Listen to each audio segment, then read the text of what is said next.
Alors, je commence ce vlog avec 3 souhaits déjà en tête. J'espère que la luminosité n'est pas très dégueulasse parce que j'ai pas pu ouvrir cette fenêtre. Enfin, j'ai surtout la flemme parce que après les fenêtres sont très dures à refermer. Ensuite, j'ai eu la flemme de mettre mon micro parce que j'avais la flemme de faire un petit setup.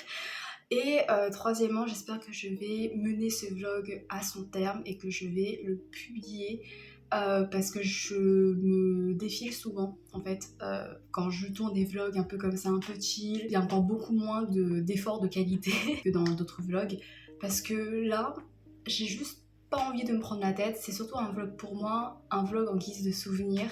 Comme aujourd'hui on est le 14 juillet, donc outre le fait que c'est un jour férié, c'est aussi une semaine pile avant la fin de mes études, aka également le jour de ma soutenance. Donc voilà, ce sera la fin officielle de mes études et voilà, je voulais genre tourner un vlog pour suivre cette dernière semaine assez particulière. Là, je suis en pleine correction de mon mémoire. J'ai essayé de le rendre d'ici mercredi, jeudi, donc là on est le lundi. Entre temps, je vais également lire pendant cette semaine pas mal d'ouvrages, notamment des mangas, parce que c'est plus facile, c'est plus léger à lire qu'un roman. Et je me suis dit pourquoi pas, voilà, vous les présenter également. Ce vlog sera l'opportunité pour me motiver à lire et à ne pas me noyer dans le stress, dans l'angoisse du rendu du mémoire, de la soutenance, même si je sais que normalement ça devrait bien se passer. Mais bon, genre c'est irrationnel quoi. J'espère que ça va vous plaire. J'hésite à chaque fois, tu vois, d'aborder un peu ces pans personnels, pas trop littéraires de ma vie, mais je me dis ça peut être également un bel accompagnement pour les gens qui vont connaître ce genre de période.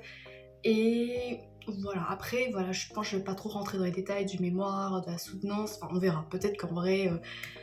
je sais pas encore, je sais pas dans quel état d'esprit je serai. Mais pour l'instant, je vous prends parce que j'ai envie de vous parler de lecture, notamment de mangas, de séries de mangas que je suis en train de lire et qui me font pas mal de bien, en fait, par rapport à mon état d'esprit. Donc, j'ai enfin pu commencer Hirayasumi de Keigo Shinzo, publié chez Le Lézard Noir. Tout le monde connaît ce manga dans le booktube-sphère, dans le Instagram, BookTok, je sais pas quoi. Je vais résumer très vite fait, mais en gros on va suivre un homme de 30 ans. Enfin, on dirait vraiment pas qu'il a 30 ans, c'est pas possible.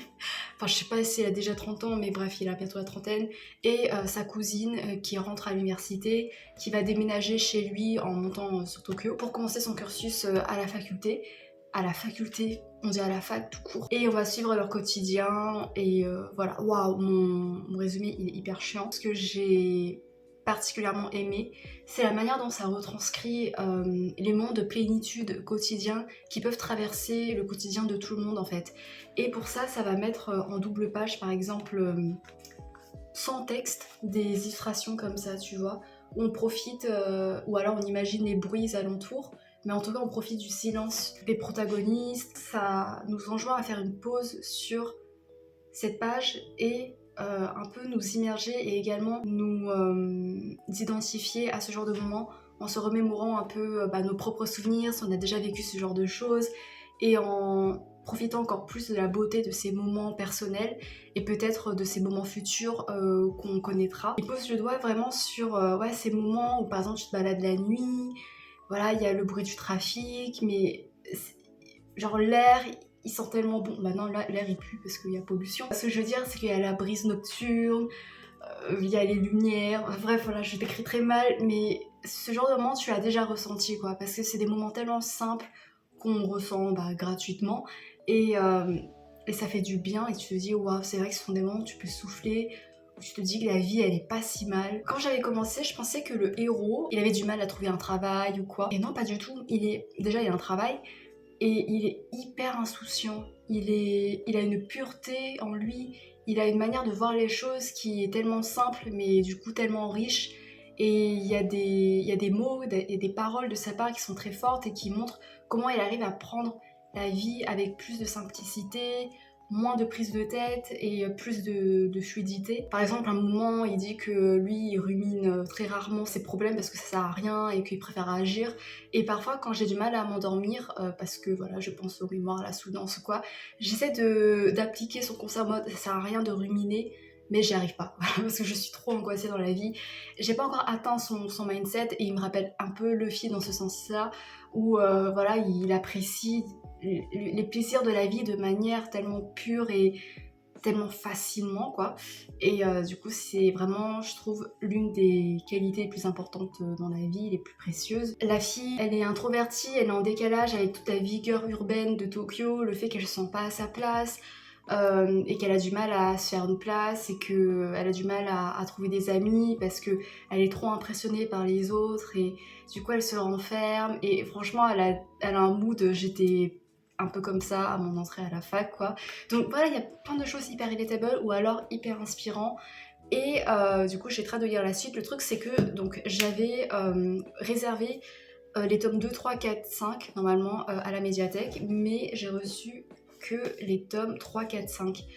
Voilà, donc en fait je sais pas si j'ai vraiment réservé le tome 2 ou alors j'ai zappé en pensant que j'avais déjà lu. Donc je sais pas si la faute vient de moi, faudrait que je vérifie. Mais pour l'instant du coup je peux pas lire la suite parce que j'ai pas le tome 2. Mais après je me dis... Non, je peux pas sauter le tome 2. Mais sinon, en parlant de tome 2 par contre, j'ai lu Blue Period de Tsubasa Yamaguchi, publié chez Pika. J'ai emprunté du tome 2 au 7 parce que le tome 1 j'avais déjà lu, enfin j'avais déjà lu jusqu'au tome 3 et après j'avais pas mal oublié, du coup j'ai recommencé au tome 2 parce qu'il n'y avait pas le tome 1, enfin bref, on s'en fout carrément. Blue Period, franchement je trouve ça passionnant. On est plongé dans le monde de l'art, en tout cas dans la préparation au concours pour entrer dans des facs d'art, et on va suivre en particulier le protagoniste qui lui au début il est un peu du genre un peu bad boy, un peu chill. Il fait des efforts dans ses études, mais en essayant de donner l'impression qu'il en fait pas. Il essaie de se donner un genre. Et à un moment, sa route va croiser celle d'une autre élève en dernière année qui est en train de passer les concours de fac d'art. Et en fait, il entre en collision mentale, psychologique, spirituelle avec son art à elle et il se prend un coup au cœur. Il a une illumination et en fait ça lui donne petit à petit envie de dessiner, d'explorer son potentiel artistique, et il va tenter également d'intégrer l'une des écoles, je crois, les plus prestigieuses d'art. On va suivre tout son cheminement artistique, mais également personnel dans sa conception, dans sa création artistique. Et c'est hyper passionnant parce que tu vois vraiment toutes les étapes et c'est un rythme qui est constamment très dynamique parce qu'il va jamais stagner, genre il va s'améliorer, à un moment il va réussir un truc, mais t'as les profs qui vont lui pousser toujours plus loin. Et il est toujours en quête d'apprentissage, c'est quelqu'un de passionné, c'est hyper inspirant à lire. Et tu vois également les moments de vulnérabilité, les moments de défaite, en quelque sorte les échecs entre gros guillemets, ou en tout cas il se sent plus défaitiste, où il sent la masse énorme, la charge énorme de travail et parfois la différence avec d'autres élèves qui eux ont déjà commencé à dessiner, à être dans le monde de l'art depuis limite l'enfance quoi. Donc parfois il y a tout ça qui l'accable, mais c'est ouf comment il a une force d'esprit pour rebondir, et c'est beau également parce que tu vois l'importance des connexions relationnelles pour nourrir sa confiance en lui, son estime de lui-même, de son art et sa production. C'est super intéressant de voir comment il arrive à s'approprier un thème parce que du coup il va avoir plusieurs exercices où il va devoir à partir d'un thème faire une production artistique. Et c'est super intéressant de voir comment il est amené à faire ce qu'il fait, enfin au résultat final. Et du coup, genre t'es dans le jeu un peu, tu joues un peu le jeu, tu te dis ah ouais mais moi ça passe, comment j'aurais fait. Mais en même temps, moi je me disais ouais peut-être moi j'aurais fait comme ça, mais ça se peut, c'est hyper cliché d'un point de vue professionnel. Moi je sais pas dessiner, j'essaie d'être sensible à l'art, je me construis dans cette optique-là, mais c'est pas intuitif pour moi. Parfois il y a des dessins, je comprends pas trop la composition, et par rapport au thème, je saisis pas trop le sens, parce qu'en fait c'est pas l'auteur, l'autrice qui dessine, c'est il ou elle fait appel à d'autres artistes. Parfois je comprends pas trop le lien, voilà.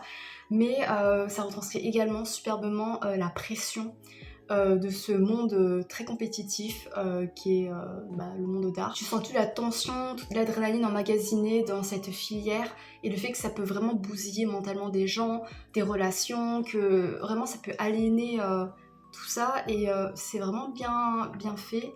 Genre voilà, il y a plein de pages assez imagées, mais voilà, donc j'ai trop hâte de poursuivre. Sinon pour les book hauls, j'ai reçu, ça faisait longtemps parce que du coup j'avais commandé sur Vinted parce qu'il était moins cher et il a mis énormément de temps à arriver, mais du coup la satisfaction n'en est que plus grande. Regardez c'est mastodonte incroyable. C'est Au-delà des murs de l'attaque des titans, les chaînes de la liberté de Clément Drapeau, publié chez Third Editions. C'est un livre analytique sur l'attaque des titans de cette collection. J'avais déjà lu celui sur One Piece et celui sur Berserk et ils sont incroyablissimes. Ils m'ont tellement apporté. C'était hyper passionnant et j'espère trouver cette même rigueur scientifique, cette même passion dans cette plume-là. Et franchement ça a l'air vraiment cool. C'est juste que c'est écrit vachement petit. Je sais pas si vous voyez. Donc voilà, mais après c'est lourd aussi, c'est vraiment très lourd. Alors l'attaque des titans, personnellement, j'ai grandi avec cette œuvre-là. J'avais découvert en 2013-2014, quand la première saison est arrivée. Et ensuite j'ai poursuivi en scan, puis j'ai suivi de manière plus ou moins régulière les saisons à mesure qu'elles sortaient. Et du coup, c'est pas une de mes œuvres préférées, mais c'est quand même une œuvre qui m'a bouleversée par des moments où j'ai vécu des moments d'adrénaline, de tension, d'émotion, de chamboulement incroyable. Également avec autour de la communauté, avec tout ce qu'on a forgé ensemble, avec les théories, etc. Ça fait quand même partie de moi, mais je suis pas une fan incontestée. Je me dis pas que c'est le meilleur manga de tous les temps, quoi. Même si objectivement, c'est sûr que c'est un manga qui a laissé une empreinte irréfutable dans l'univers de la pop culture en général, en fait, dans le monde du manga et encore plus grand dans le monde de la pop culture. J'ai très hâte de me replonger dedans et c'est vrai que là il y a pas mal de souvenirs qui sont un peu flous, notamment autour de tout ce qui est le background politique, etc. Donc j'ai très hâte de redécouvrir l'œuvre et j'espère en ressortir plus fortifiée intellectuellement par rapport à mes connaissances sur cette œuvre-là. Voilà, j'ai arrêté de parler parce que ça fait déjà longtemps que je parle. Là, je vais continuer mes corrections de mémoire, de mon mémoire, et je poursuivrai ce travail cet après-midi quand je me poserai au bubble tea parce que c'est toujours mieux de faire la partie correction avec un bubble tea dans les mains et surtout dans la bouche.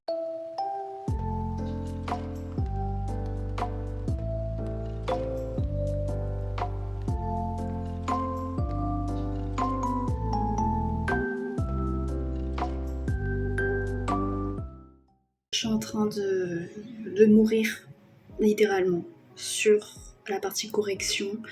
Mon but c'est de pouvoir envoyer demain, du coup mercredi 16 juillet, mon mémoire définitivement. Comme ça je peux me consacrer à la préparation de la soutenance parce que j'arrive pas à me scinder en deux dans une même journée, à la fois pour le mémoire et à la fois pour la soutenance, parce que après la partie correction du mémoire, j'ai plus aucune force pour la soutenance. Voilà, j'ai envie d'expédier au plus vite mémoire, mais en même temps j'ai envie que ce soit le plus parfait entre guillemets possible, mais en fait il y a tellement de choses à revoir autour des codes et tout. Bref, voilà. Mais pour tenir le coup, je m'ambiance en même temps sur des playlists de génériques d'anime. Là, je suis en train de m'enfiler une playlist spéciale Full Metal Alchemist et ça me rappelle tellement de souvenirs parce que j'ai grandi avec les animes de Full Metal, que ce soit le premier ou le deuxième, et du coup j'ai grandi avec les génériques que j'écoute depuis que j'ai 10-11 ans, quoi. Et j'ai une bouffée de nostalgie parce qu'il y en a que j'ai pas écouté depuis des années, et pourtant je connais toujours les paroles. Je sais pas pourquoi, genre personnellement j'arrive à retenir les paroles d'un opening, d'un ending, même quand je l'ai pas écouté pendant des années. Par contre, pour les trucs, genre les cours et tout, j'ai trop du mal, faut vraiment que j'apprenne par cœur et après au bout de 3 jours j'oublie tout. Je sais pas si c'est désolant ou si c'est de la chance. Mais du coup ça me fait me tenir le coup parce que je chante en même temps, et en même temps je travaille, je galère, en fait je chante et je pleure en même temps. Donc ça va, ça aurait pu être pire. Voilà, c'est tout. Les gars, je crois que je suis arrivée au bout après 6-7 heures de correction aujourd'hui. Je suis lessivée. J'ai essayé vraiment de faire les dernières corrections, mais j'ai l'impression qu'à chaque fois que je repasse dessus, il y a des trucs à revoir parce que en fait, il y a tellement de choses, de critères à prendre en compte. J'ai le cerveau en bouillie là, j'en peux plus, je peux plus me le voir ce mémoire. En vrai, je suis fière, même si je sais qu'il peut être peaufiné, mais genre là, en tout, il fait 199 pages. Putain, j'aurais pu atteindre 200 pages. Est-ce que j'essaie d'atteindre les 200 pages? Non. En fait, le truc c'est que comme je fais sur Word, et qu'il y a beaucoup d'images parce que du coup mon mémoire se concentre sur des albums, qu'il faut que je mette pas mal d'images de référence, et ben en fait si je bouge un chouïa un truc, en fait ça bouge tout parce que sur Word c'est pas du tout optimal pour de la mise en page avec des images. Genre je sais pas faire avec InDesign des trucs beaucoup plus performantes et optimales. Parce que j'arrive pas avec InDesign, on a eu des cours mais je comprends rien. Putain j'ai l'air éclatée, je suis désolée. Et du coup je me concentre sur Word mais du coup c'est infernal. Après, je m'ambiance avec des playlists d'opening, d'anime, et en vrai, ça me fait du bien. Là, je me suis mis un petit One Piece. Mon conseil pour les futures personnes, si vous passez pour là et que si vous êtes amené à faire un mémoire plus tard, c'est de ne pas sous-estimer la partie de la correction. Voilà, parce que ça prend vachement de temps et du coup, de pas finir à la dernière minute. Mais je suis contente. Et ça a quand même de la gueule. En fait, j'ai à la fois ce syndrome de l'imposteur et j'essaie de me tenir, de m'accrocher à mon sentiment de fierté, tu vois, me dire que ce que j'ai sorti là, mon bébé de 199 pages, il y a de la matière hyper intéressante à exploiter. En fait, je sais même pas ça vaut quoi. J'ai pas l'impression que ce soit si intéressant que ça. Mais j'ai bien aimé. Ça m'a appris beaucoup de choses. Je pense que c'est ça le plus important. Je sais pas. On verra. Là, je vais juste me reposer un peu parce que je peux plus. Ah non, je dois voir au format PDF si tout est bon au niveau de la mise en page. Bon, je fais ça et après je me repose. Il est déjà 18h. J'ai commencé à 10h du mat pour travailler. Je peux plus. Bye bye. Et j'ai lu aussi. Je vous présenterai un roman, mais quand j'aurai fini.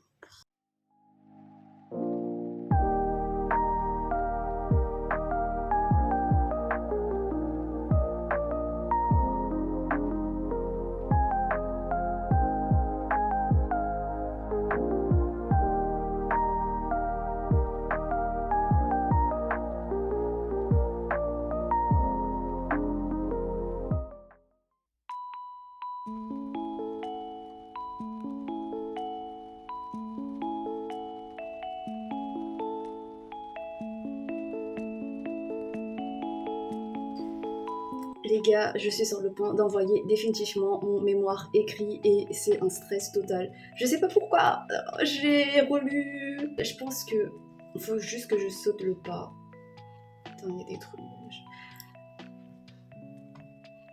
3, 2, 1.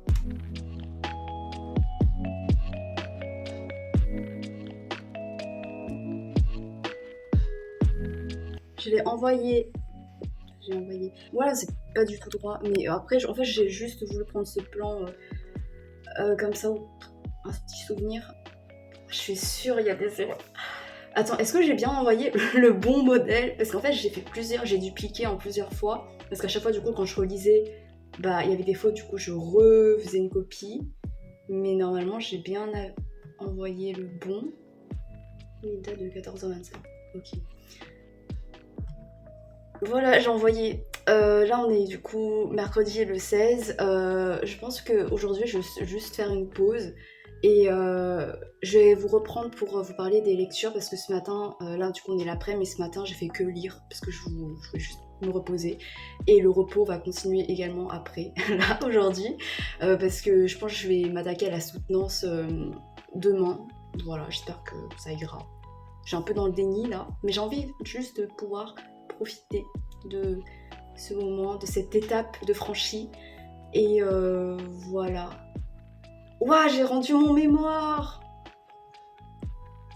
Oh, c'est ouf comme étape, hein. Enfin, je pensais... Ok, c'est-à-dire là, peu importe toutes les conneries que j'ai pu écrire, toutes les conneries que j'ai pu laisser fuiter, c'est c'est trop tard là. Voilà, bon. J'arrête.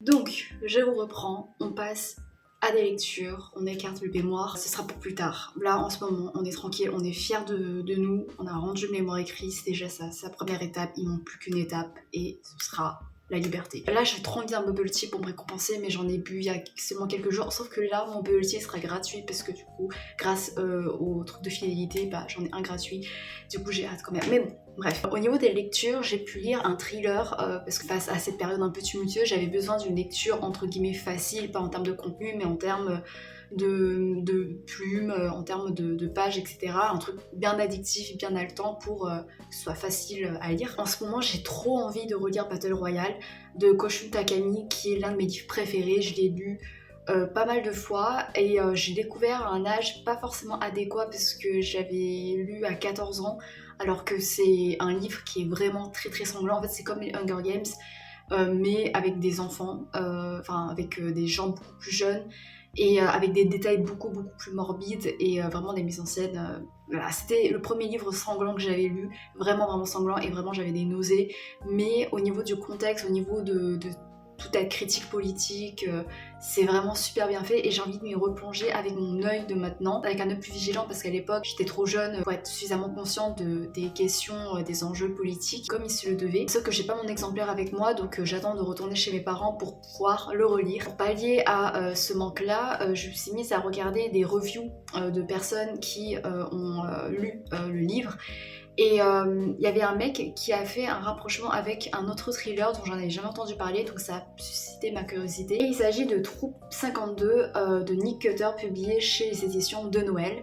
Alors dans ce thriller, on va suivre une bande de scouts, genre du coup t'as le capitaine, le chef, c'est comme ça qu'on appelle, avec une bande de 4 gamins, je crois, de 5 gamins. Qui vont aller sur une île, c'est un peu la tradition, tous les ans ils vont aller sur une île qui est pas du tout rattachée à leur ville. Ils mettent les moyens de communication de côté, à part une radio en cas d'urgence, pour vraiment se consacrer à la vie dans la nature en tant que scout. Sauf que à un moment donné, il y a un mec super bizarre qui va débarquer, un mec qui semble plus que malade, qui semble vraiment contaminé et contagieux, qui arrête pas de répéter qu'il a faim et en fait est en train de manger n'importe quoi. Ça va être l'histoire d'un virus qui va se développer petit à petit, enfin non pas de petit à petit en fait, de manière vraiment fulgurante. On va voir comment les héros ils vont réussir à se démerder. Surtout qu'ils sont, comme j'ai dit, isolés sur cette île et qu'ils sont pas prêts à recevoir de l'aide extérieure. Donc vraiment avertissement, ça se rapproche pas mal du body horror dans le sens où il y a des mutilations, où il y a des scènes très graphiques, très visuelles, de transformation corporelle qui est vraiment hyper dérangeante à visualiser. Et vraiment tu sens à quel point l'auteur il a mis un détail, une finesse qui le satisfaisait particulièrement dans sa manière de décrire les étapes, dans sa manière de décrire les moments de décomposition, de dégradation corporelle. Et ça grouillait quoi. Je m'imaginais facilement à leur place. Le fait que du coup il y a quelque chose d'inconnu qui est injecté dans ton corps, qui se développe et tu sens que ça grouille et en fait il y a des moments où ça va prendre totalement contrôle du corps à tel point que le corps se fissure, se détruit progressivement et c'est ignoble à voir, enfin vraiment. Ça a rajouté de la tension parce qu'il y a pas mal de morts. Des morts très sanglantes, très gore. Tu te sens impuissant parce que t'es dans un huis clos, t'as pas d'aide extérieure. Et la vulnérabilité ambiante est en plus accentuée par le fait qu'on est face à des jeunes protagonistes, des jeunes héros qui sont des adolescents. En plus, c'est encore plus étouffant, d'autant plus que la plupart des ados, ils ont des moments assez dérangeants. Je sais pas comment dire, mais on dirait que c'était un peu... Enfin, toute cette histoire, c'est un peu une métaphore filée de la puberté. Et ouais, c'est peut-être ça en fait. C'est le... je sais pas en fait. Je pense que peut-être je vais trop loin. Mais tu sens qu'il y avait des messages et que c'était un peu une sorte de roman initiatique hyper tordu pour les adolescents. Donc je suis en train de monter ce vlog et en même temps là j'ai fini mon mémoire et la soutenance là, incroyable. Bref, mais sinon pour en revenir à cet avis lecture que je galère à dire, à expliquer. En gros, pour moi c'est un roman initiatique un peu reverse à l'envers quoi, dans le sens où l'auteur il montre des enfants qui sont obligés de grandir, il déplore cette évolution là vers un monde adulte qui est au final corrompu, puisqu'en fait les enfants ils font face à un danger qui vient d'un désir même, de l'ambition capitaliste égoïste de certains adultes, et en fait pour pouvoir faire face à ce danger ils doivent puiser en eux dans une sorte de force intérieure innée chez les enfants que les adultes peuvent perdre en grandissant, et c'est une force qui leur permet d'être courageux, d'être persévérant, d'être résilient face au danger d'une manière qui est assez pure et qui est propre à l'enfance, enfin de ce que je vois dans le livre. Et voilà, c'est tout. Je pense que c'est un peu ça le message, et du coup ça donne un truc un peu amer parce que du coup tu vois des enfants qui sont vraiment démunis en fait face à tout ça, et après il y en a ils sont pas rigolos, enfin je crois que je l'explique après, mais ils sont antipathiques quoi, mais bon tu te prends quand même un peu d'attachement pour certains, t'as quand même de la peine pour eux, et tu vois qu'ils sont un peu le conditionnement un peu de leur environnement, parce que les adultes ont une très forte influence sur eux-mêmes, sur leur manière de penser, et donc voilà en fait c'est un peu le reflet de ce monde adulte corrompu. Voilà. Je fais face un peu à la violence qui peut bouillonner en eux, une certaine révolte en fait qui est difficile à contrôler à cet âge-là. Ça rajoutait une couche encore plus morbide à l'histoire, et l'auteur en fait parfois il faisait des références aux vies des protagonistes, et sont des références qui rajoutent encore plus, qui donnent encore plus de poids à la tension, parce que c'est des anecdotes qui sont assez dérangeantes, c'est souvent lié je sais pas à la mort, ça nourrit encore plus cette tension ambiante. À chaque fois je te dis c'est qui sera le prochain contaminé. Il y a d'autres dangers sur l'île aussi qui rajoutent encore plus au stress. Il y avait également un truc qui est rare pour moi dans les thrillers, c'est le fait que je m'attache au personnage, et là en l'occurrence il y avait un des jeunes pour lequel j'avais éprouvé un attachement quand même particulier, parce que je le trouvais particulièrement touchant. J'admirais pas mal, mais après voilà, c'est pas un coup de cœur ou quoi, mais c'est rare parce qu'en général dans les thrillers je prends quand même du recul, et je trouve que j'ai pas assez d'affinité avec les personnages. Je sais pas si c'est à cause du coup de l'ambiance hyper noire, hyper glauque, qui fait que je me détache naturellement, ou alors c'est juste que c'est un thriller qui s'est super vite, du coup j'ai pas forcément le temps de m'attacher au personnage, tellement je suis investie surtout dans l'enquête plutôt que dans le destin des personnages, dans leur vie personnelle, dans leur personnalité. Mais là, je trouvais que l'auteur, il avait trouvé un certain équilibre pour à la fois bien développer les personnages, leur donner de la profondeur, et en même temps faire avancer l'intrigue principale. Donc ça fait que à la fin, j'ai quand même un petit truc, tu vois, c'est horrible, voilà. Après, je pense pas que ça va me marquer, mais c'est cool pour lire en été, même s'il y a des descriptions, encore une fois, c'est pour public averti, vraiment, c'est parce que c'est très glauque quoi. Mais sinon, pour une lecture beaucoup plus accessible et très importante, j'ai dévoré en fait, parce que ça fait que 50 pages et c'est très très court. Pourquoi les lesbiennes sont invisibles de Marie Docher, je sais pas trop, publié chez Seuil Libelle. Parmi les questions qui sont soulevées et qui sont sur la première de couverture, il y a où sont les représentations lesbiennes dans la société, dans nos imaginaires, par qui sont-elles produites ou invisibilisées, comment se construire face à des stéréotypes trop souvent discriminants, etc. Ça montre l'importance d'avoir des représentations notamment lesbiennes. C'est très rapide, mais ça va quand même pointer plusieurs choses, comme comment l'invisibilisation ou les préjugés par rapport à la représentation lesbienne peuvent impacter la vision des lesbiennes sur elles-mêmes.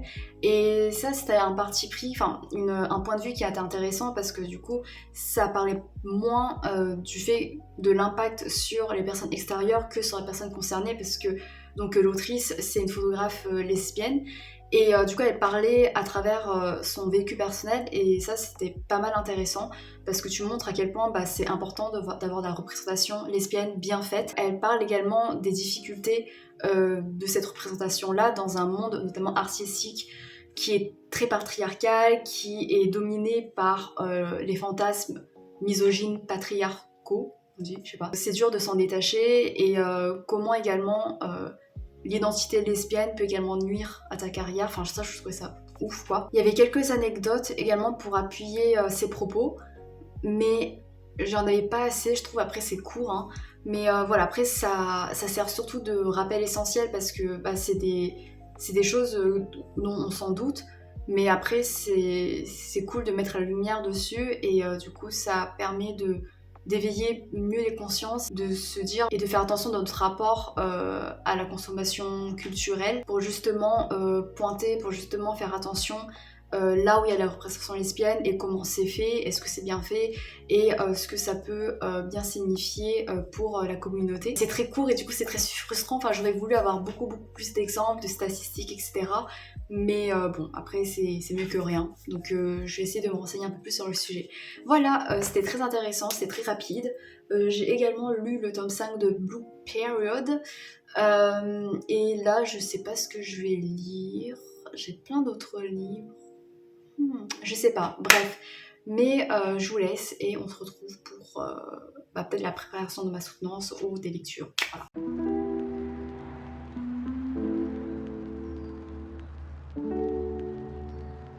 Hey, je vous reprends, on est le samedi 19 juillet.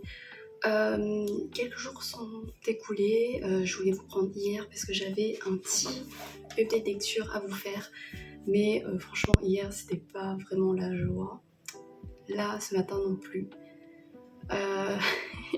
En fait, du coup, je suis en train de préparer ma soutenance et j'ai une grosse baisse d'estime de soi. J'ai l'impression que c'est vraiment de la merde.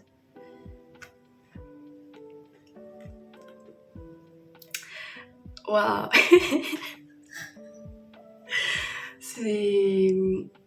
C'est trop drôle, waouh, c'est ouf en fait, parce que du coup là j'étais en train de vous parler, là j'ai dû faire pause parce que j'ai vu que j'avais reçu un message de ma directrice de mémoire qui m'a dit que elle n'avait pas accusé la réception de mon mémoire que je lui ai envoyé par mail, et du coup elle le fait par SMS parce que on a un peu une relation privilégiée. Non, je rigole, mais bref. Et là elle m'a dit oui, du coup je trouve votre version finale très belle et tout.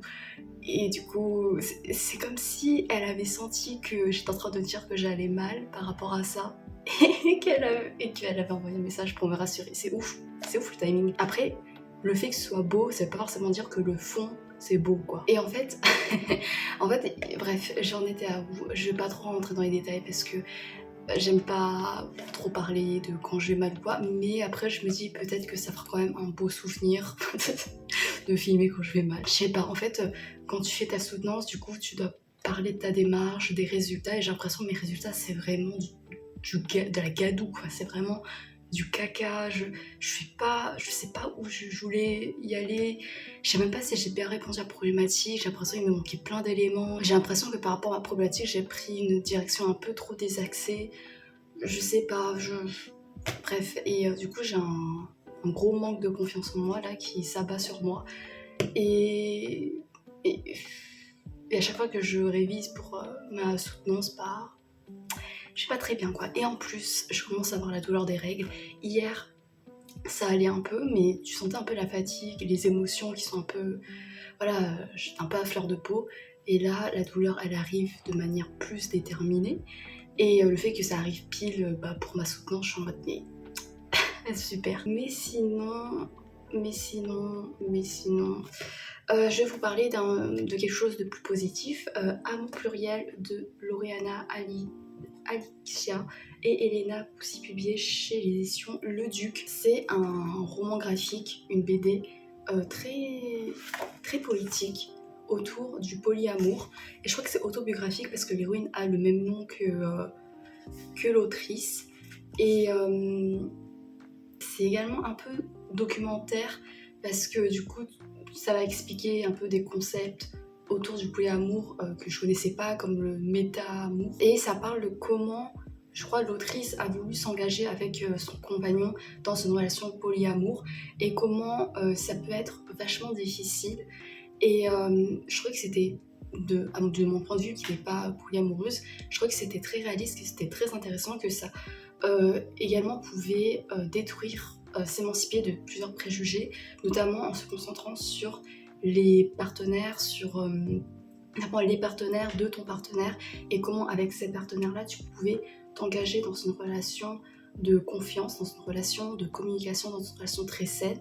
Et ça mettait en avant vraiment cet engagement respectueux et le fait que quand tu as des doutes, quand tu es pro de la jalousie, ce qui est entièrement normal, il faut que tu communiques et que c'est entièrement normal tant que tu restes dans une dynamique qui est saine, quoi. C'était super intéressant parce que tu vois ces facettes de vulnérabilité sans pour autant remettre en question le fait que le polyamour, ça peut être quelque chose de vraiment bénéfique pour quelqu'un et que ça peut être quelque chose de vraiment beau également parce que après il y a plusieurs témoignages, il y a des discussions que l'autrice mène avec d'autres personnes pour développer sa perception du polyamour. Il y en a pour lesquels ça marche super bien, il y en a pour lesquels dans une relation polyamour, il n'y a qu'un seul partenaire qui est polyamoureux. Tu vois comment ça peut fonctionner, etc. Enfin après ça rentre pas trop dans les détails parce qu'on se concentre principalement sur la relation de l'autrice, mais c'est quand même de bons débuts et tu te dis en fait ça peut marcher et voilà donc c'était vraiment beau et puis il y a un côté très onirique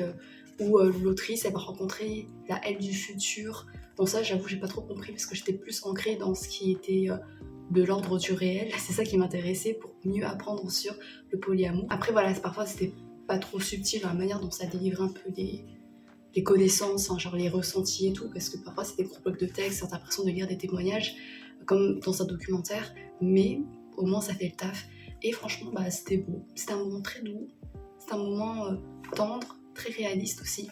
Et voilà. J'ai pu également lire tous les tomes que j'ai pu emprunter à la médiathèque de Blue Période, et je suis frustrée. Parce que du coup je suis au tome 7 et en fait le tome 8 et 9 ne sont pas disponibles à la médiathèque. En plus ça se finit sur un cliffhanger tellement poignant, tellement réaliste, tellement inspirant. Je veux savoir la suite du parcours du gamin là. J'ai essayé de le lire pour me détendre par rapport aux mémoires et tout, mais il y a toute une atmosphère hyper compétitive, hyper tendue, la pression du monde de l'art, le fait de devoir intégrer son école mais que c'est tellement compétitif et du coup ça me mettait tellement la pression et je vibrais d'adrénaline et de tension avec le héros, donc c'était vraiment bien fait. Donc voilà, je vous reprendrai quand j'aurai d'autres choses à lire. Là je suis en train de lire un autre roman et j'espère pouvoir vous en parler. Et là du coup je vais me repencher sur la préparation de ma soutenance. J'espère que ça ira mieux au niveau du mental. J'essaie de prendre du recul et me dire que après c'est la fin, tu vois, genre je suis pas en train de risquer ma vie, ma scolarité dessus. Mais le truc, c'est que j'ai tellement été conditionnée pour l'excellence que j'ai du mal à me détacher de ça. Et puis je me dis, c'est vraiment la dernière ligne droite de ma scolarité. J'ai pas envie de la foirer, j'ai envie de finir ma scolarité en beauté, quoi, de manière à ce que je sois fière de moi. Et là, j'ai l'impression de pas m'être donnée à... Enfin, je sais pas. Je vais manger, je vais petit déjeuner et ensuite je vais me pencher dessus. Et j'espère que la douleur des règles ne va pas m'empêcher de travailler parce que sinon... Bref, à bientôt. C'est tout. J'espère que j'irai mieux à ce moment-là.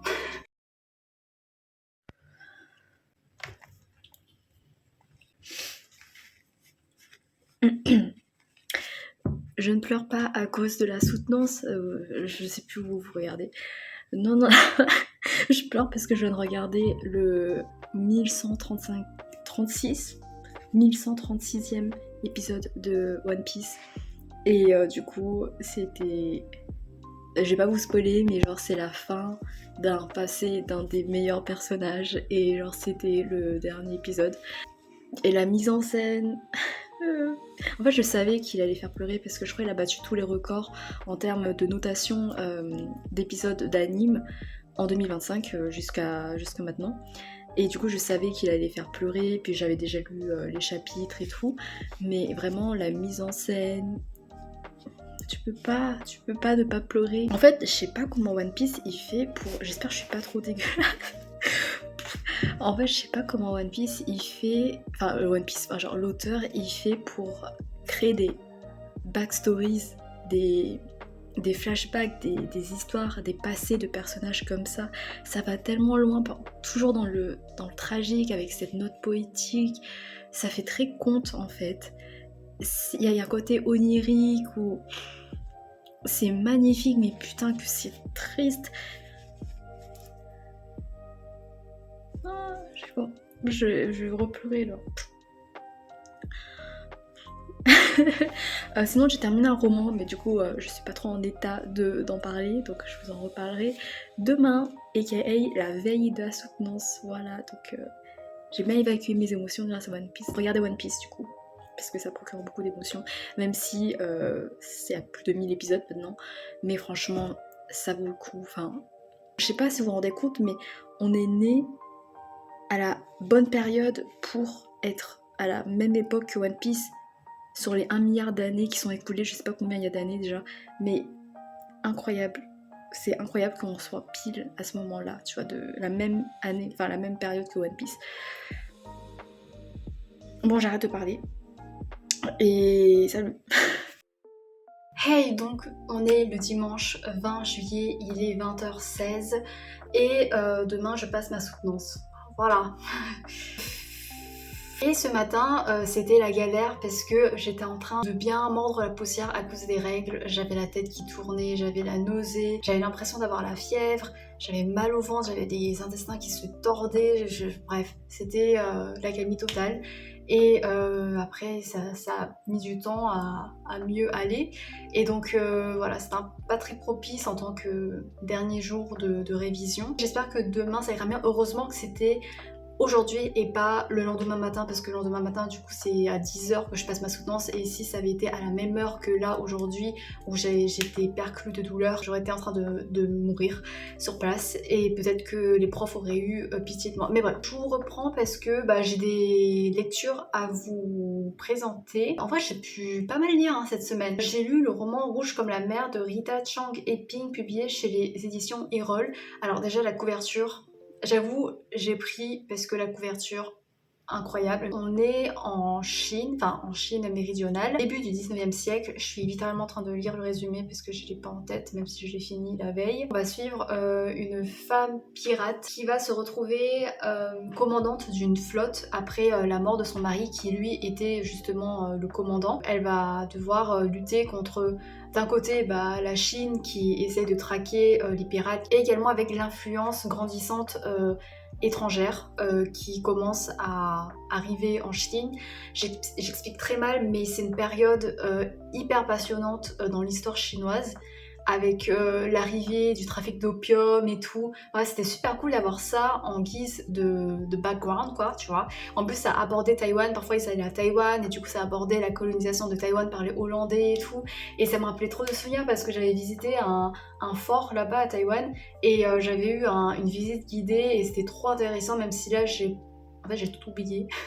Mais c'était trop cool, et du coup ça a rappelé ce souvenir. Et donc on va voir comment elle, en tant que femme, donc en tant que personne issue du genre vue comme inférieure, elle arrive à se créer une reconnaissance et à maintenir sa liberté en tant que commandante de cette flotte. C'est un livre qui est très mélancolique, par la plume qui est très poétique. Il y a vraiment un côté lyrique dans les descriptions, même dans l'atmosphère. Parfois il y a un côté assez contemplatif. Je sais pas comment dire, mais il y a de l'action, genre il y a des batailles, etc. Mais ce que j'en retiens, c'est qu'il y a ce côté un peu mélodramatique, ce côté de mélancolie, ce côté assez doux, amer. Très doux amer, ouais. C'est peut-être dû au fait qu'il y a souvent de retours en arrière dans la construction du récit, ce qui fait qu'il y a des moments de rétrospection qui rendent le tout assez nostalgique, des moments où l'héroïne, elle doute de ses choix, elle se remet en question. Ça met la lumière d'une certaine façon sur justement le destin assez difficile, enfin très difficile d'une femme à cette époque-là, surtout le fait que il y avait encore des femmes qui avaient les pieds bandés, et qu'une femme était soit vouée à être mariée, soit à travailler dans une maison close. Ce sont des questionnements qui prennent corps dans le récit à travers ces moments, à travers cette atmosphère. Au niveau de la romance, alors il n'y a pas de romance.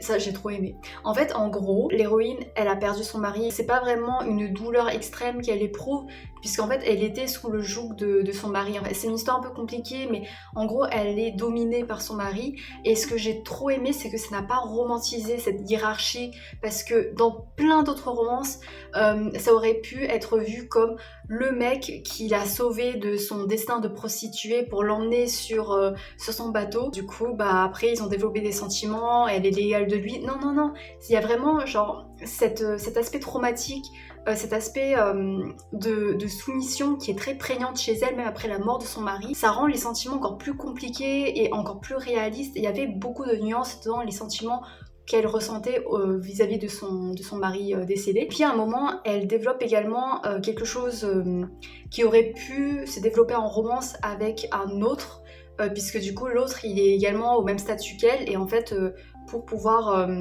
rallier la flotte après la mort du grand commandant, du mari de l'héroïne, bah en fait ils ont décidé de se marier. Et en vrai ça aurait pu se développer en romance en mode au final ils commencent à tomber amoureux, et c'est vrai qu'il y a un soupçon un peu, une ambiguïté quelque part, mais ça reste très léger et c'est pas ça le plus important. Et le plus important c'est vraiment la psychologie de l'héroïne en tant que femme indépendante, en tant que femme dans ce monde-là, face aux changements politiques, au climat assez tumultueux avec l'arrivée des étrangers, avec tout ce côté traditionnel, etc. Donc voilà, ça c'était très intéressant. C'était un parti pris qui donnait encore plus de poids réaliste au récit. Et les relations qui auraient pu être amoureuses, c'est surtout vu sous le prisme du réalisme, de la stratégie. J'ai vraiment bien aimé l'héroïne, le fait qu'elle est moralement grise, elle a vécu des choses qui font que c'est normal. En tant que commandante, du coup, elle est assez impitoyable, elle fait des choses affreuses, mais c'est pas édulcoré, ou tu sais c'est pas glorifié, ou c'est pas rendu badass quoi, c'est de la monstruosité parfois, c'est de la cruauté, mais t'en viens à la comprendre parce que t'arrives à peut-être te mettre à sa place quoi, parce qu'il y a des moments où elle est un peu obligée à cause de tout son environnement. Je suis très floue, je suis désolée, mais après j'avoue c'est peut-être une lecture qui m'est au final assez oubliable, parce que j'avoue que je me suis essoufflée. Je sais pas, c'était peut-être sur le moment, tu vois, le fait que j'ai pas réussi à accrocher, que parfois j'étais fatiguée avec les règles qui arrivaient, franchement bah, j'étais un peu éteinte à la fin. En vrai je vous conseille parce que bah, ça parle de la Chine, de l'histoire chinoise, ça a une connotation féministe assez forte également, parce qu'il y a des personnages féminins, il y a tout un réseau féminin autour de l'héroïne qui est assez fort, il y a une certaine sororité qui s'en dégage, qui est assez rafraîchissante à voir, même si ça reste assez dramatique et tragique. J'avais essayé de découvrir les carnets de l'apothicaire, mais en roman, parce que je crois qu'en roman, bah, c'est le format original de l'œuvre en général, et c'est pour ça que je me suis dit que j'allais commencer cette œuvre immensément populaire en ce moment par le roman. Alors je vais pas vous faire le résumé parce que je vais juste vous dire que j'ai DNF, pour l'instant je le mets de côté, peut-être que je vais essayer le manga ou l'anime. C'est juste que dans les romans je trouve que la romance elle est trop prononcée. En fait dans le sens où le slow burn c'est pas le slow burn que je voudrais, parce qu'il y a déjà des indices romantiques trop flagrants en fait. Tu sens qu'on est amené à les shipper mais de manière tellement rapide, et moi j'aime pas, je suis hyper difficile en romance. Genre un enemies to lovers, je pourrais adhérer si c'est vraiment de enemies to lovers où au début il n'y a pas du tout d'attraction sexuelle ou quoi. À chaque fois il y en a et je suis en mode mais c'est bon, il n'y a pas de suspense. Ou alors un slow burn, c'est-à-dire où au début il n'y a rien, c'est entièrement platonique. J'ai eu du mal à accrocher et j'avoue que je me suis très vite... Enfin, en fait j'ai trop tout ce qui est autour avec l'environnement dynastique, ça se passe en Chine, du coup t'es plongé vraiment dans le fonctionnement avec les concubines, avec l'empereur, avec le système hiérarchique et tout, et c'est super intéressant avec plusieurs enquêtes, mais je suis tellement difficile et je me lasse tellement facilement de la romance que ça, si c'est trop présent, et ben en fait ça me gâche la lecture et ça me lasse en fait. Donc voilà, je vais quand même peut-être plus tard essayer de redonner une seconde chance, mais pour l'instant je voulais lire un truc qui me happait véritablement. Je suis en train également de lire Tana. Je lis très lentement parce que c'est écrit très petit. C'est très intéressant, je suis à la partie où il analyse les personnages un par un. Il y a un truc qui me stresse, c'est que parfois il cite des anecdotes, mais il les source pas. On sait pas d'où ça vient, ces putains d'anecdotes. Et après avoir passé des mois sur la rédaction du mémoire, avec les notes en bas de page et tout, et bah ça te fait tiquer, tu vois, genre c'est des trucs t'es en mode... Source. Voilà, donc plusieurs fois je suis en mode... Ça vient d'où ton truc là, prouve-le. Ça me rend grave nostalgique et je suis en mode putain, c'est vrai que ce personnage était vachement bien construit. Voilà. Sinon, oh, moi demain c'est la soutenance. Bon bah je conclurai la vidéo demain, après la soutenance, soit je ferai un bilan bref, soit je serai trop mortifiée et du coup je dirai rien du tout. Ah oui, je suis en train de lire, j'ai commencé également Pop Fascisme. Comment l'extrême droite a gagné la bataille culturelle sur internet de Pierre Plotu et Maxime Massé. C'est très engagé, voilà, tu sens à quel point les auteurs ils sont hyper amers de voir l'extrême droite se développer, ce qui est entièrement compréhensible et ça fait très peur aussi. Donc je suis qu'au début mais ça fait déjà très peur. Voilà, ça c'est mon livre d'horreur pour la nuit, pour faire de bons cauchemars. Je reprendrai demain. Voilà, salut.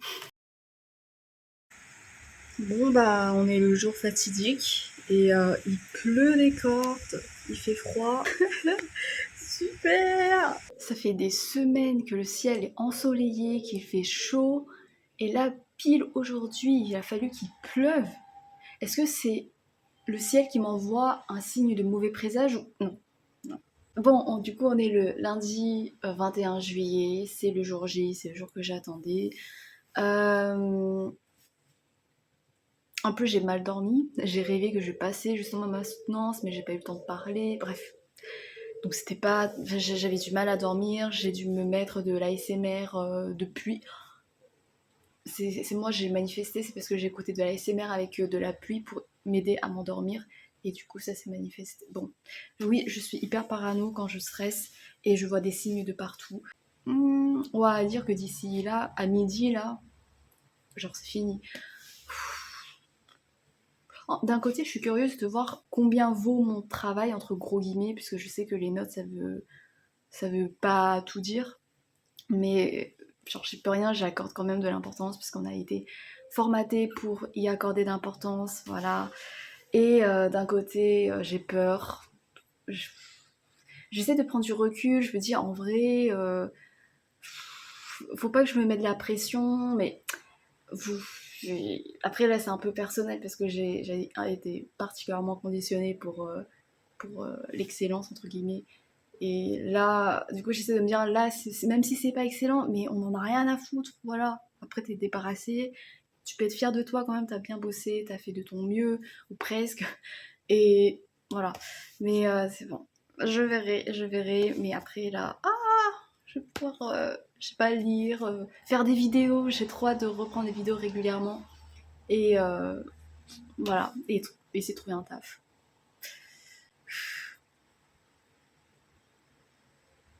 Ah, bon, je vous laisse. Salut. Je suis devant la salle. Je sais pas si j'ai mal au ventre à cause des règles ou à cause du stress ou alors un mélange des deux. Mais c'est pas très agréable. J'ai hâte que tout ça soit fini, comme ça je peux passer aux toilettes. Donc, il est temps de clore ce vlog puisque c'est la fin de mon master. J'ai passé ma soutenance, donc c'est la fin officielle de mes études. Et je sais pas quoi foutre là. Je vais d'abord me reposer.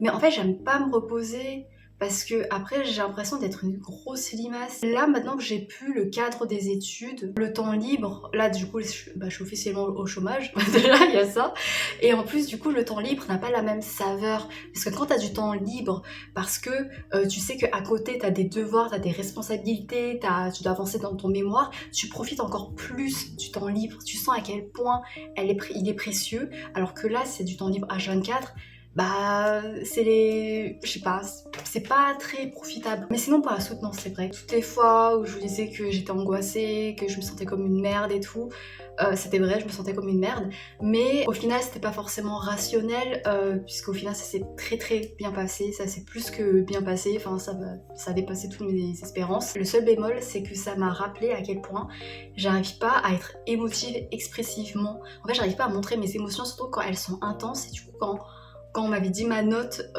genre j'étais en mode c'est incroyable, mais j'arrivais pas à m'en rendre compte vraiment, et du coup je pense que j'étais un peu figée, c'était limite une réaction très morne comparée à l'annonce, tu vois, et du coup genre je culpabilise un peu, j'espère que les profs ils sont pas trop mal pris et j'espère qu'ils sont pas dit que waouh elle se la pète, je sais pas, c'est juste que j'arrive pas, et même là j'arrive même pas à me rendre compte que c'est la fin et que j'ai réussi la soutenance, et j'arrive pas à me rendre compte, je suis juste ok, bah je sais pas, il y a un truc... Donc en vrai je peux revenir un peu, vous faire un peu un résumé de mes études, de mon mémoire, histoire de poser quand même un contexte, même si c'est un peu tard parce que là c'est la fin du vlog, mais j'avais du mal un peu à en parler quand j'étais en plein dedans. Parce que c'était ma vie personnelle, là c'est moins ma vie personnelle, parce que là c'est un pan du passé, enfin je sais pas si vous voyez. Waouh, c'est ouf de me dire que j'ai fini le master quoi. C'est passé trop vite. En même temps, j'ai vécu tellement de choses. Bref, mais en gros, si ça vous intéresse, parce que peut-être que du coup, il y a des littéraires qui veulent se lancer dans des études autour de l'édition, de travailler en librairie, etc., en événementiel littéraire, peut-être que ça peut vous intéresser. Mais en gros, j'ai été en master de livre et médiation à Poitiers. J'ai été... Putain, je le fais au passé, alors que je suis même pas encore diplômée. Du coup, je passe en deuxième session parce que là, on est 21 juillet, donc c'est trop tard pour la première session. Bon, on peut dire, je suis en master de livre et médiation. Ça me rend encore plus émotive de mettre ça au présent parce que je me dis, oui, mais après, il n'y a plus rien là. Oh, je suis en train de perdre les pédales. Mais en gros, donc c'est un master de livre et médiation à Poitiers. C'est un master autour des métiers de l'édition, de l'événementiel littéraire, du travail en librairie. Et ce qui est super génial, c'est qu'en plus des cours théoriques qui sont assez extensifs dans leur domaine, enfin tu découvres plein de choses. Par exemple, mes cours préférés c'était autour de la littérature jeunesse, de l'expérience du lecteur, c'est-à-dire comment dans une fiction on peut se reconnaître, on peut s'identifier au personnage. Après les cours ils varient parfois, mais globalement ça reste très intéressant. T'as des cours théoriques sur la gestion en librairie, en maison d'édition, etc. couplés à de la pratique où du coup on participait à des événements littéraires, où on organisait des festivals. Moi j'ai pu par exemple animer des rencontres littéraires et ça c'était vraiment genre, le truc qui m'a le plus stimulée durant le master parce que je suis tellement sortie de ma zone de confort, je me sentais tellement pas à l'aise de base, genre au début du master j'étais en mode mais jamais je ferais ça, et là j'ai pu animer des rencontres et j'ai pu me surpasser en fait, enfin c'est ouf, et puis tu vois, t'arrives à explorer ton potentiel et c'était tellement enrichissant et c'est hyper satisfaisant et gratifiant quoi. Donc voilà, si vous voulez ce genre de master, franchement allez-y, enfin parce que vous pouvez vous explorer, vous pouvez dans un cadre sécurisé, faire des expériences, voir ce qui peut vous convenir. Et au niveau de mon mémoire, si vous êtes ancienne sur la chaîne, peut-être que vous en avez déjà entendu parler de ce sujet parce que j'en ai parlé, j'avais dit que c'était un coup de cœur, etc. Mais en gros à Taïwan, j'avais découvert un artiste taïwanais dont j'avais lu des albums, et à ce moment-là, les albums pour moi c'était un genre dédié à la jeunesse. Quand j'ai lu le premier album de cet artiste-là, j'ai eu un bouleversement, j'étais en mode mais ouah, mais qu'est-ce qui se passe en moi, et j'arrivais pas à me mettre les mots dessus. C'était donc Nuit étoilée de Jimmy Yao, ici publié chez Ronfay Culture. Et mon dieu, mais j'ai pleuré, voilà, j'ai pleuré. Et après, par la suite, j'ai lu d'autres ouvrages de cet auteur, mais celui-là, ça reste vraiment mon préféré. Enfin, il y a une amitié de oh c'est tellement amer, c'est doux amer, mais il y a une tendresse, il y a de l'espoir, enfin bref, je vais pas rentrer dans les détails, de toute façon je pense que j'ai consacré une vidéo entière à Jimmy Yao parce qu'il le mérite, et mais pas tout de suite parce que sinon j'aurais l'impression de refaire ma soutenance là. J'ai voulu axer mon mémoire autour de cet auteur là, d'une part parce que ça me permettait d'explorer en profondeur ce qui m'avait autant bouleversé dans cet ouvrage là, et d'autre part je voulais dès le début axer mon mémoire autour de la littérature asiatique, à la fois pour renouer avec mes études antérieures autour de la langue chinoise, de la littérature chinoise, sinophone, mais également pour mettre en avant ces littératures-là, et en l'occurrence ici la littérature taïwanaise que je trouve encore très minoritaire sur le terrain littéraire en général. Ça c'était un peu mon petit but à mon échelle personnelle. Je suis contente que à travers mon mémoire j'ai pu bien mettre en valeur ça, enfin d'après les profs, donc je suis trop contente, voilà, je suis très rassurée. J'aime plus trop, mais regardez-moi les plans, mais c'est beau, non mais regardez, non mais... Et il y a tellement de choses à... Il met plein de références et tout, enfin c'est trop beau, enfin rien que Nuit étoilée, tu vois, genre c'est une référence à Van Gogh. Et puis ensuite, dans mon corpus, du coup, il y avait ce livre-là, évidemment.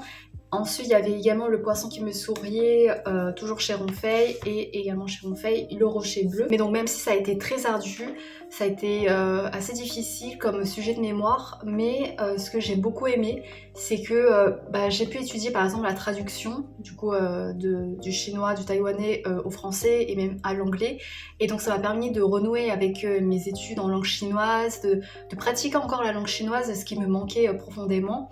Ça m'a aussi permis d'affiner mes outils d'analyse en termes de l'image, parce que je suis très nulle par rapport à tout ce qui concerne l'art, etc. Mais j'adore analyser, et là le fait d'avoir dû relire et tout, c'était très difficile, c'était assez complexe, mais j'ai pu entrer en profondeur, et au final, moi j'adore analyser, donc c'était un exercice hyper gratifiant personnellement. Et puis ça me permettait de voir à quel point la littérature jeunesse, ça peut être complexe, ça peut être très riche, et que ça peut correspondre à un public plus mûr que juste de la jeunesse, un jeune public. Et c'est quelque chose que je savais, mais du coup de le voir, de pouvoir le prouver, de le démontrer à travers Jimmy Yao, c'est quelque chose qui me tenait à cœur. Et voilà. Mes projets pour la suite, j'aimerais trop, c'est mon rêve ultime de travailler en médiathèque. C'est un métier tellement polyvalent en fait, tu peux être à la fois au contact humain, t'es au milieu des livres, tu permets l'accès gratuit quasiment à la lecture. C'est un lieu également qui est inclusif, qui est ouvert à tous, à tout, peu importe qui t'es. Et c'est l'un des seuls lieux publics, voire le seul lieu public comme ça, qui t'accueille comme ça, bras ouverts, tu peux y aller et rien foutre et on va pas te déranger. Et il y a tellement d'activités culturelles, littéraires à organiser, et c'est quelque chose qui me stimule. J'ai trop envie de me tester dedans, de m'améliorer dedans, de pouvoir proposer plein de trucs, de faire preuve de créativité, de relations humaines, même si en vrai je suis hyper introvertie, mais je me suis rendu compte lors d'un stage d'observation en médiathèque que j'aimais trop le contact humain au sein de la médiathèque. Dehors, c'est un peu plus complexe pour moi, mais à l'intérieur des médiathèques, ça va. Et voilà, c'est mon rêve. Après, advienne que pourra, je sais pas, peut-être que je tenterai d'abord autre chose, pour avoir plus d'expérience, je sais pas. Et au niveau personnel, là, pour ne pas trop dépérir sur place, parce que j'ai quand même besoin d'être stimulée, j'aimerais bien reprendre mon apprentissage de la langue chinoise, parce que là, je l'ai beaucoup trop délaissé, et j'aimerais bien renouer avec mon niveau et même mal l'améliorer. Et j'aimerais bien écrire une fantaisie. Alors, je n'ai aucune idée, j'ai pas de qualité, genre... J'avais déjà essayé d'écrire de la fantasy, mais franchement, c'était à l'époque quand j'avais genre 14-15 ans, quoi, tu vois. Bref. Et en vrai, ce serait marrant, ça, de pouvoir lire mes anciens écrits, mais là, je suis encore trop shy pour ça. Mais ça serait un concept de vidéo trop drôle. Mais après, je me dis, ouais, mais les gens, ils s'en foutent, mais ce serait marrant pour moi et pour, je sais pas, d'autres personnes. Mais j'aimerais trop écrire. En fait, ça me manque d'écrire, parce que j'écris de la fiction et tout, mais là, ça me manque. Ah, j'aimerais trop, en plus ça a l'air trop cool de développer un univers de fantasy et tout, mais le truc c'est que je suis pas du tout pertinente dans ma construction narrative, il faudrait que je travaille tout ça, voilà. Mais voilà, c'est un rêve et après on verra. De toute façon, j'ai besoin de quelque chose qui me stimule. J'ai surtout besoin de motivation parce que souvent j'ai des objectifs et après je les balance autre part parce que j'ai la flemme et après je regrette. Voilà, c'est un peu mon gros défaut. Mais bon, sinon, merci infiniment d'avoir regardé jusqu'à la fin. J'espère que ça a été divertissant, que ça vous a intéressé. J'ai essayé de présenter des lectures pour que ce soit pas trop axé sur le mémoire, la soutenance, pour que ce soit quand même intéressant. J'espère que ce vlog a été agréable pour vous à voir, mais également agréable pour moi en tant que souvenir. J'espère vous retrouver pour d'autres nouvelles aventures dans un tout nouveau pan littéraire, enfin non pas nouveau pan littéraire, nouveau pan de ma vie, mais je vais continuer de lire des livres, voilà, il n'y aura aucun changement. À bientôt, peut-être, je sais pas, j'espère. Salut! Et regardez, en plus, le soleil, il est revenu. Waouh!